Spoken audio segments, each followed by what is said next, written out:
Voici le top 10 des footballeurs célèbres séropositifs dans le monde du sport. L'état de santé des athlètes est primordial. Car pour qu'un joueur soit en mesure de produire ce qu'on attend de lui, il faudrait qu'il ait un état de santé conforme. En parlant de sport et de santé, nous pensons à ces grands footballeurs atteints du VIH/SIDA. C'est pourquoi dans cette vidéo nous te parlerons de 10 footballeurs atteints de cette maladie.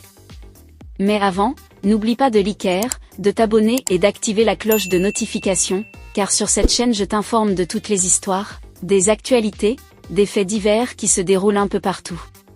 Rejoins-nous en t'abonnant. Premier footballeur. Cristiano Ronaldinho. Né le 21 mars 1980 à Porto au Brésil.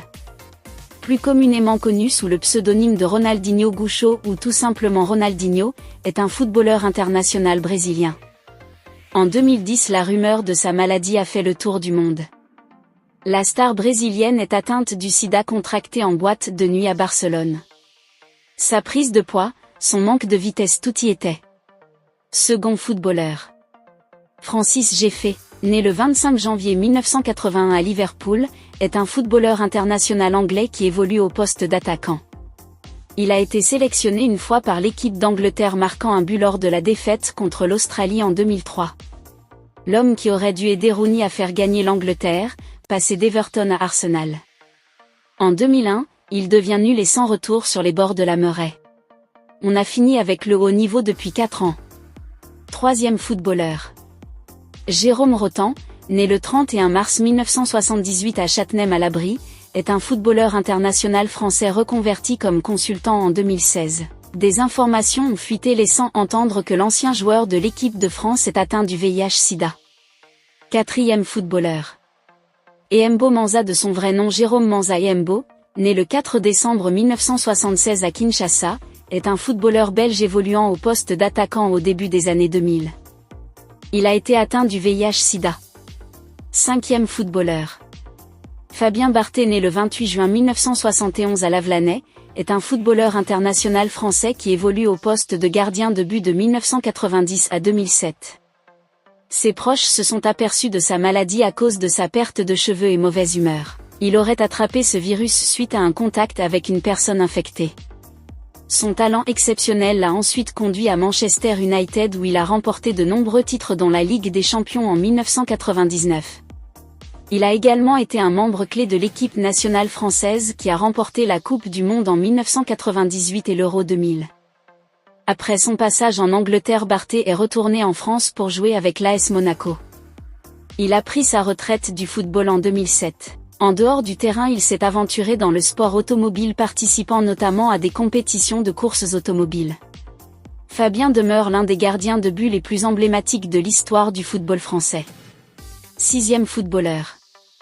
Jessica Mandita, né le 27 mars 1974 à Bilbao en Espagne, est un footballeur international espagnol. Il est milieu de terrain.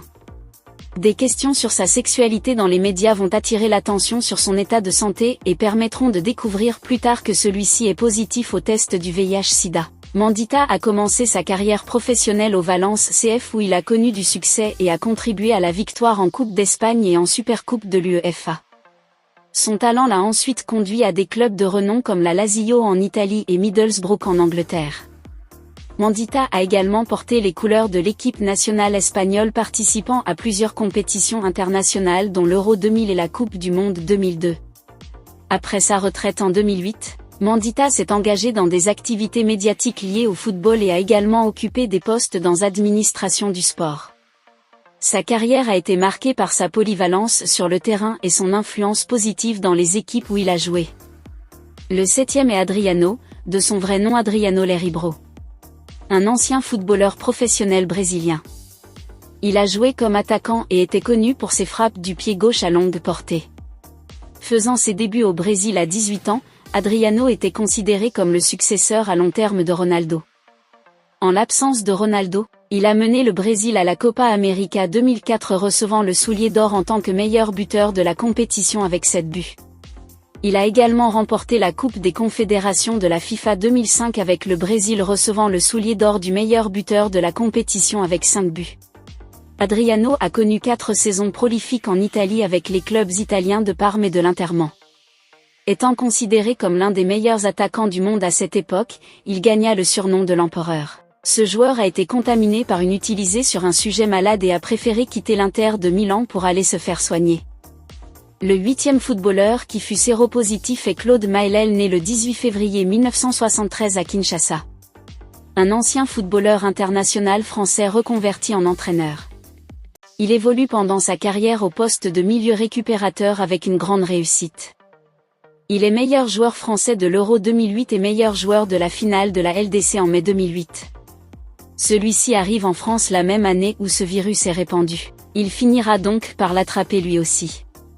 Makelele a remporté de nombreux titres dont la Ligue des Champions et la Liga avec le Real Madrid ainsi que 2 titres de Premier League avec Chelsea. Il a également été un membre clé de l'équipe nationale française qui a atteint la finale de la Coupe du Monde 2006. Après sa retraite sportive, Makelele s'est orienté vers une carrière d'entraîneur et a occupé plusieurs postes dans le football professionnel. Le 9e footballeur est Andrei Shevchenko, né le 29 septembre 1976 en Ukraine. Un footballeur international ukrainien évoluant au poste d'attaquant du entraîneur et une personnalité politique. Il est passé par plusieurs équipes en France et en Angleterre où il a attrapé la maladie. Sur le plan international, il est le meilleur buteur de l'histoire de l'équipe nationale ukrainienne.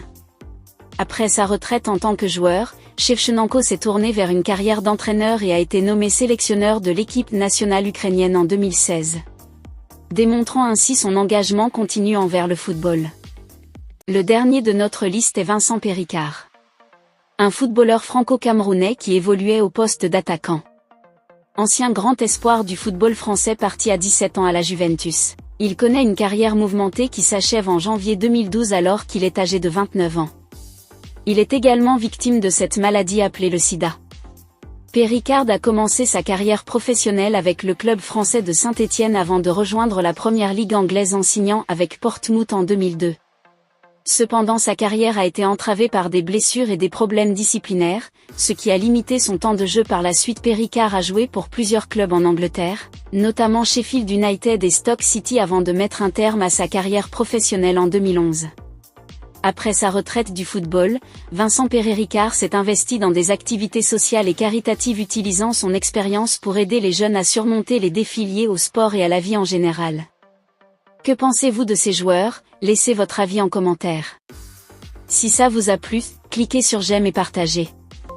Mais n'oubliez pas de vous abonner et de cliquer sur la cloche de notification pour ne pas rater mes prochaines vidéos.